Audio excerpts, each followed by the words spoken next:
The process of making a bill is complicated and requires the cooperation of multiple groups. For the purpose of this film, we'll be using the analogy of making cookies. Hey, let's make cookies. You want me to make cookies? I said we. But mine are always so much better than yours. Says you. First, we'll start out with the proposal of the bill, the decision to make cookies. Anyway, what type of cookies? I didn't expect to get this far. Sugar cookies. Sugar cookies are the cornerstone of this proud nation. Whatever, let's just start the bicameral process and painfully slowly churn out a batch of cookies. So wait, we just have to define bicameralism, don't we?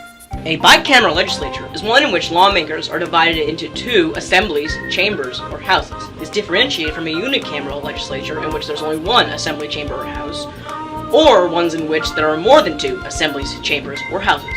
Okay, so first we have to preheat the oven. Preheating the oven is a preliminary step to getting the cookies made, just like getting a bill sent to the appropriate congressional committee. A congressional committee being a legislative sub-organization in Congress that handles a specific duty. So the oven's heated, now we just have to mix together the right ingredients. Butter, egg, vanilla. Hey, this is like committee action, except I think we should use more vanilla extract than that. Looks like they developed the plague effect. Most bills die in committee due to conflicting interests and arguments like these, making sure they never see the light of day. Okay, so we'll use 2 vanilla, but we need to start budgeting our time. I need to go home in like an hour. They avoided gridlock, the inability of a bill to get passed due to political conflict clogging up the process. Similar to the role of the House Rules Committee, our heroes have budgeted when and where they'll do what.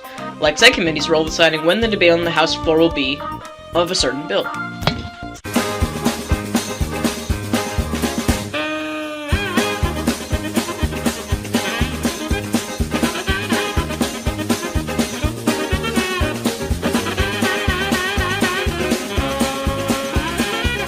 Looks like their version of floor action went fine. Now they'll just repeat the process for the Senate, aka the dry ingredients. The only difference being that instead of submitting it to the House Rules Committee, the bill is called up by having the majority of Senate floor leaders vote to see if the Senate will actually vote on it.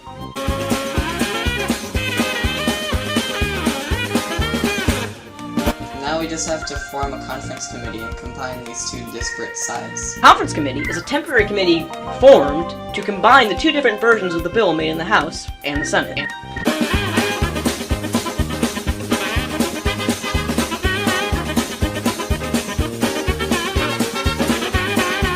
Looks like they've made a successful compromise. Now we just have to submit these to the president.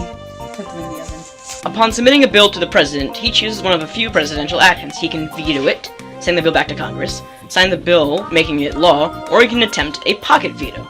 The Constitution grants the president 10 days to review measure passed by Congress. If the president has not signed the bill after 10 days, it becomes a law without his signature. However, if the Congress adjourns during the 10-day period, the bill does not become law, aka the pocket veto.